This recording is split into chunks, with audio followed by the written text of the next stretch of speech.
jag berätta lite om själva liebladet då. Just i Sverige och de nordiska länderna så har vi alltid använt så kallade slipliar. Och de är smidda med ett väldigt hårt stål i mitten. Och de går absolut inte att knacka utan de får slipas på slipstenen. Det innebär att man slipar bort material här ungefär som på en kniv eller på ett stämjärn för att få fram en vass ägg.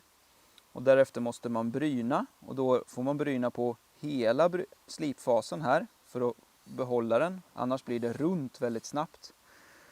Rätt hanterade så är de här liarna precis lika vassa och bra som knackliar. Men det kräver så otroligt mycket mer kompetens att lära sig slipa på slipsten och bryna de här rätt än en knacklie. Dessutom måste man ha en slipsten och den är dyr och stor och tar mycket plats. Och den kräver el eller en andra person som står och vevar den.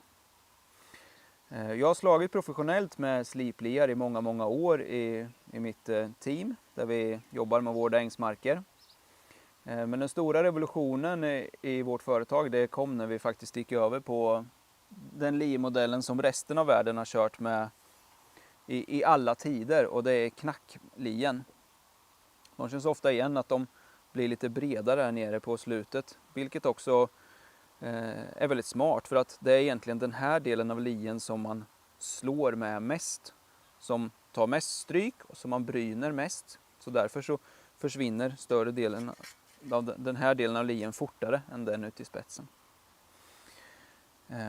Varför revolutionerade knacklien då vårt företag?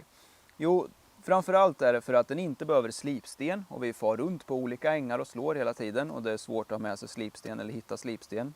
Och det var bara jag som kunde slipa. Nu kan alla lära sig knacka väldigt snabbt så alla har sin egen lie som de sköter själva och jag kan bara bry mig om min egen lie. Grundprincipen är att den är smidd i ett ganska mycket mjukare stål än sliplien.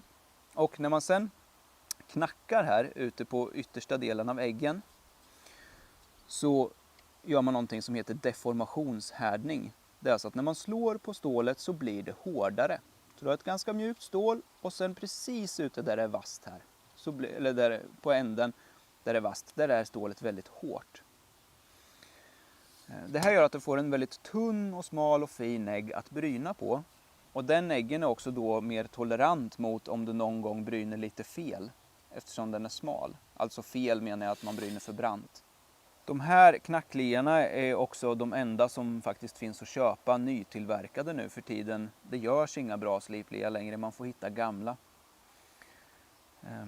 En del säger att knacklierna är veka och tunna och att de inte tål stenar och slå i sly och så. Det är helt fel säger jag nu efter att ha jobbat 5 år professionellt med dem i steniga och slya ängar. Man kan utan problem med rätt vinkel på äggen slå av sly som är tumtjockt. Och för stenskador är de faktiskt också mycket lättare. Du kan få en stenskada i en sån här precis som på en sliplie. Men du tar den snabbt i ditt städ, knackar till skadan och sen ut och slå igen. Ibland viker sig äggen och då kan man enkelt bara trycka ut äggen med brynet och sen fortsätta. Själva äggen kan knackas lite olika tunn beroende på vad man ska slå. Om man bara ska slå tunt fint gräs utan några hinder i, då kan man ha en tunnare ägg som man också kan bryna ännu lite vassare och hålla vassare längre. Är det mera hinder i ängen, ja då knackar man en lite tjockare ägg som är mer tolerant för skador och så. Ja, så det var det om knacklier. Och ni är välkomna att köpa någon gång knacklie i vår webbutik. Där finns flera olika varianter att välja mellan.